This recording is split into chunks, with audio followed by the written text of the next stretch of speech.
Hey everybody, I'm Jim Passantino with Ecom Benchmarks. And I'm Brianne Zapian with Answer Media. And today we're gonna cover episode 4 of Armchair Ecomm, and we're gonna switch things up just a little bit today. So normally we've been reviewing specific websites. Today we're gonna take a look at a fairly new feature that's been rolled out on Google Shopping called Buy on Google. So Brianne, what do we know about Buy on Google so far? Well, yeah, so it's pretty new. I think it got released in September, and originally it was called, and they've already changed the name, this is January 2021 that we're in right now, so just in the last couple months. It was originally called Google Shopping Actions, and then about a month or so in, they changed it to Buy on Google. They renamed a couple of their programs, and essentially what it is a free shopping search option. So we all know Google as the search engine. You go in, name a product that you're looking for, put it into search, and start doing your research. And so Google saw this as an opportunity to keep you there and to have you buy on Google. That's a nice little plug there. Yeah, exactly. So I'm not getting paid for that. You can now not just browse the products that are in Google Shopping, but you can go through the whole add to cart and check out and do it within just a couple of clicks, similar to Amazon. Yeah, So. which is why, one of the reasons why Google took advantage of this opportunity. Obviously, they're trying to compete in the e-commerce space with Amazon and echoing some of those features that people are used to. One being easy to find the products that you're looking for and filter by. 2, safety, so knowing that you're going to get what it is that you're buying and that you recognize the store, so to speak. And Google offers a guarantee on those products in a similar way that Amazon does. And then also the shipping. So they have free shipping. I think it's over a certain dollar amount, like maybe over $35, even if the store offering the product doesn't have that option. So we can talk a little bit more about how that's set up too, but that's in a gist what it is. And so from a user perspective, it improves the user experience of shopping. Like Jim said, you aren't being taken to a product and then off to a third-party website. You're staying on Google. Your payment information can be kept on Google. And so you can essentially search, buy, shop and buy in 1 or 2 clicks. So. Yep. And although it's fairly new, there are certain sellers. We've worked with a couple and set this up for a couple of our clients, and there's many more that are out there that are starting to take advantage of this. There are some benefits that you'll see of getting signed up for this, even though it's early. This isn't like this is not something it's not a game changer yet for businesses. It's not something that's going to double your sales or anything. You'll get hopefully a handful of sales a month out of something like this, but let's take a look and kind of go through the experience and see what this looks like. So we're gonna pretend we're shopping today for drones. Okay, so type in drones, and here's our Google results page, and we're gonna go specifically into the shopping results over here. So you'll notice in here, again, we've talked a little bit about this on previous episodes, but again, the way that Google Shopping has changed over the last year or so is they have the paid shopping results listed horizontally across the top, and now there are organic shopping results as well too that show up below.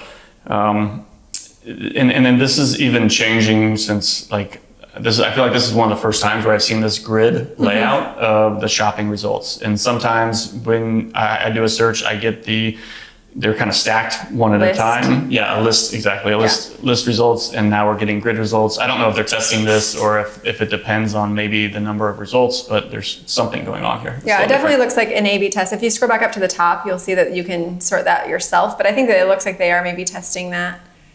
Feature out. So you can go back and forth, but for some reason, sometimes it defaults to the grid layout and sometimes it defaults to the list layout. So we'll see what comes out of that.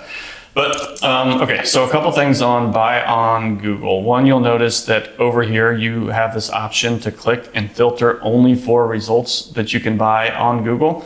We'll come back to that in just a second.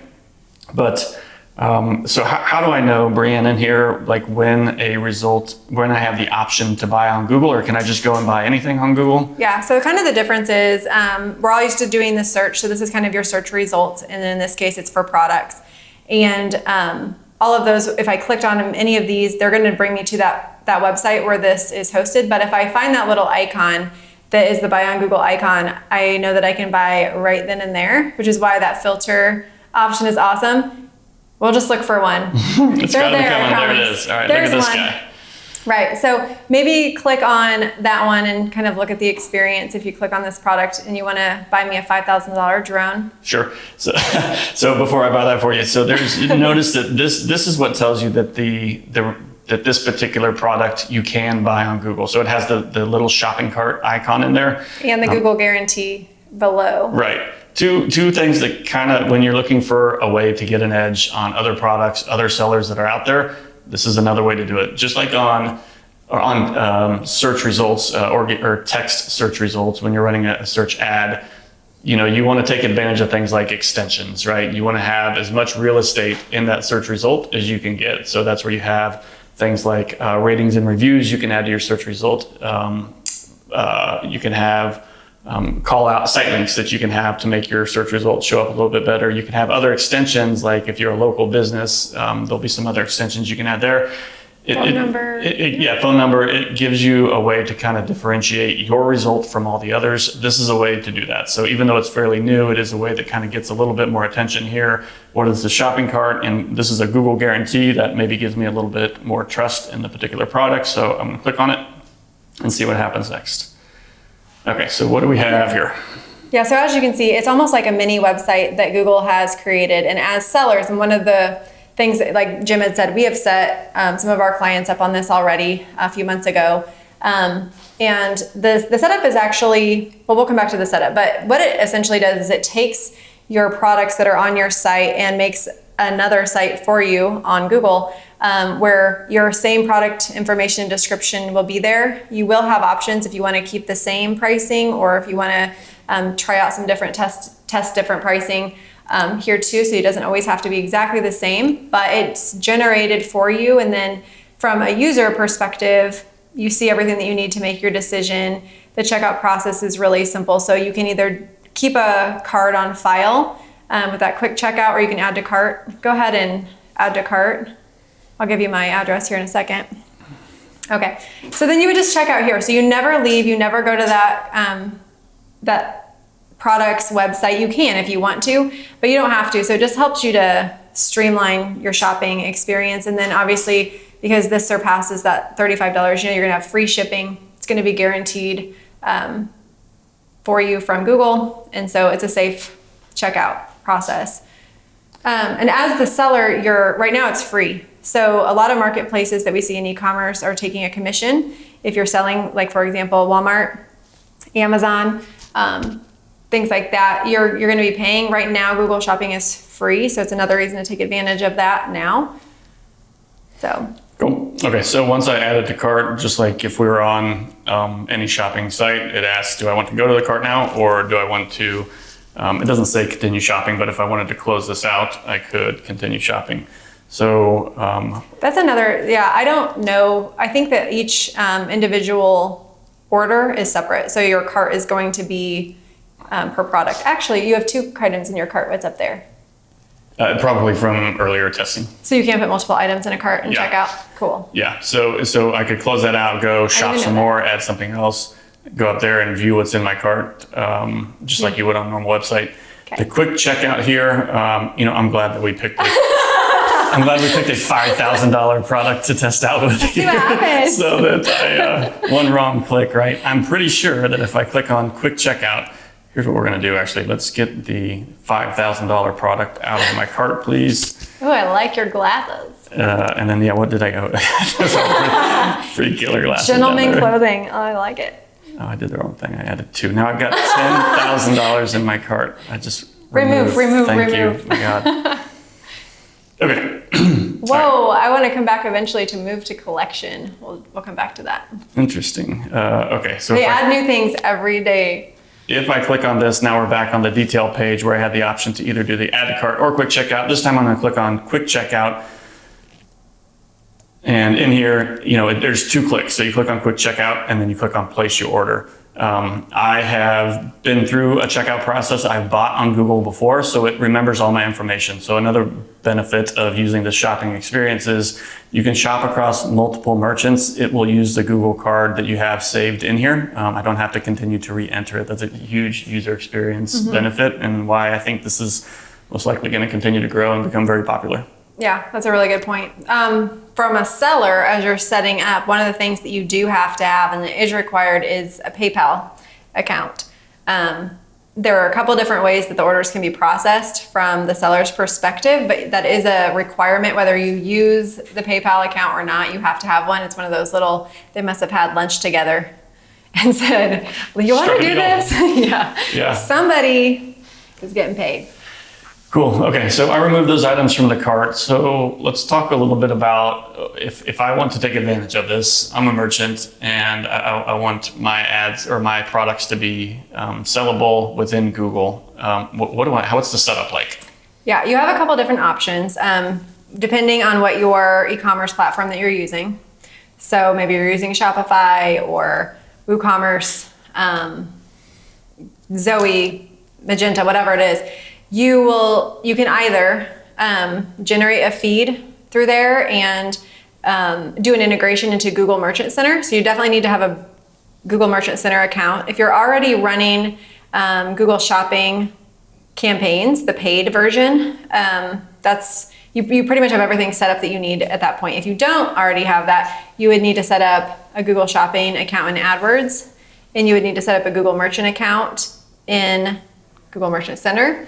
And then use your feed from your store. You can also export a CSV file and import it manually into Google Merchant Center, but the disadvantages of doing that are any changes that you make on your site won't be reflected in Buy on Google, and that includes inventory. So if you're somebody who's tracking inventory, obviously that wouldn't be up to date. So we've set up for our clients using an open API, a content API that basically takes the feed from the store and then puts it into Google Merchant Center. And we've tried that a couple different ways. We're using a third-party app right now for that feature, which basically does two things for us. It takes our feed from our e-commerce store, pushes it into Google Merchant Center, which then makes that available on Buy on Google. But then when someone purchases, it also takes that order information and sends it back to Shopify so that we can fulfill that order, or whatever your marketplace is, fulfill that order just like any other order that would come through your e-commerce store. Yeah, so that's a great point. If you're a merchant wondering what do I have to do to fulfill these orders, basically with the apps that integrate Google Buy on Google with your store, these will show up in your Shopify orders and go through your fulfillment the same way that they would for just about if somebody placed the order on your site. So there's not a whole lot to be done there. There's a way that you can add tags as well too. If you ever want to go back and see, all right, how many orders came from this Buy on Google or which ones specifically to see if they are causing any problems down in your fulfillment. When you use the apps to set up the Buy on Google, it allows you to create a tag for any orders which come from Buy on Google so that you can see those specifically in your Shopify order system, and then they will flow into your ShipStation or whatever fulfillment app you're using, just like any other order. Yeah, I would definitely recommend, no matter what marketplace you're using, to tag per marketplace. So you can you definitely see that. You can also go back into each marketplace and pull up an order, but in order to keep it really simple and everything in one place, tag it. Yep. What else? I think another thing to mention too is that while the order process is the same, as far as the orders are coming into your e-commerce store, you're seeing it, you might see a tag, okay, this is coming. Whatever the parameters that you set up for your shipping, you promised to ship within a certain time frame. You really want to stick with that so that your rating and your credibility as a merchant stays high for Buy on Google so that they'll continue to work with you. That's definitely something that when you're working with these marketplaces, you want to follow the rules as best you can, because getting shut down on them is a pain, right? For sure. Okay, so is there anything else we want to cover before we recap? Anything that you can think of that we're missing here?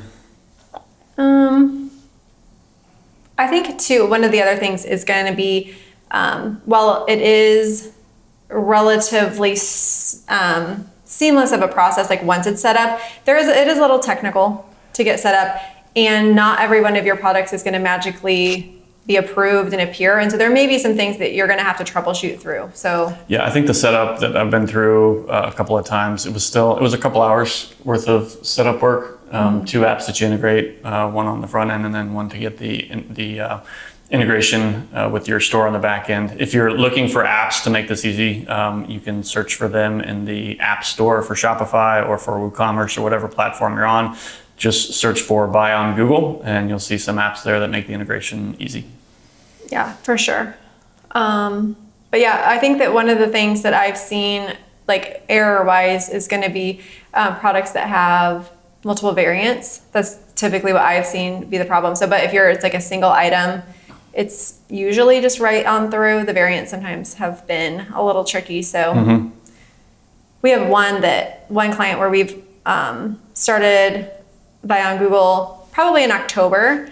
All the products are approved except for one product still. So it's like, once that happens, I'll be really happy. Yeah, there are, while we're on the Google Shopping page here, there's a couple other things that are interesting and happening with Google Shopping that are worth calling out here. So one that I've just started seeing within the last few days, maybe it's been out there a lot longer, but I hadn't noticed it, is this, you'll see on my screen, this great pick. If anybody knows anything about this, let us know if you know how this is working. Here's what I believe is happening is I think that Google is adding this tag for this particular product based on what it sees about the ratings for the product, the price of the product, anything that it knows about the product. Almost like what you see when you're on Amazon shopping and you see there's 2 of these that show up on Amazon. One is Amazon's Choice and then the other one is Bestseller. This is kind of their version of the bestseller tag on Google Shopping. So more and more we're starting to see Google Shopping grow and try to provide some competition to Amazon and really to an extent copying the experience. One of the other things you can do too as a seller is run promotions within Buy on Google. So maybe you're not running a sale on your site, but you want to run a sale on Google, Buy on Google, that you can set up a promotion for that too. Or different shipping zones and things like that too. Yep. Other tags that you'll see as we scroll through here. So discounts when everything that shows up in Google Shopping is based on this catalog feed that we've talked about.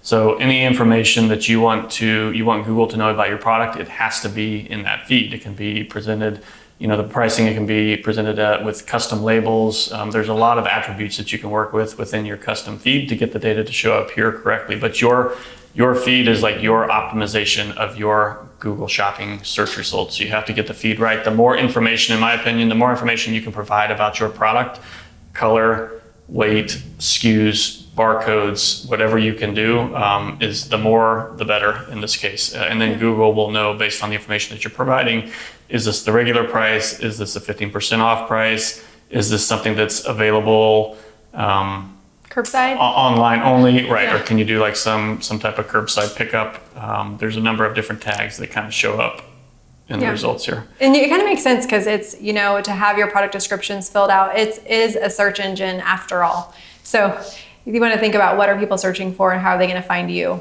And then how do you differentiate yourself? Yep. The other thing is reviews. So you'll notice some of these results that we're scrolling through here have reviews in them and some of them do not. The reviews, like the reviews extension, just like in Google search results, it's kind of up to Google discretion whether or not they think that this is relevant for this particular result as to whether or not they show it. But you'll see in here the ones that do have reviews, it's another way to make your ad, your product stand out from the rest. So if you have reviews, make sure that those are showing up in your Google Shopping results. Yep. One other thing from a user perspective too is that they make the return process easy. That's another thing that I think people like about Amazon is there's lots of different return options, and that's part of that guarantee that you can either go through Google directly to do the return or you can go through the store. So anyways, it's another feature set. Yep.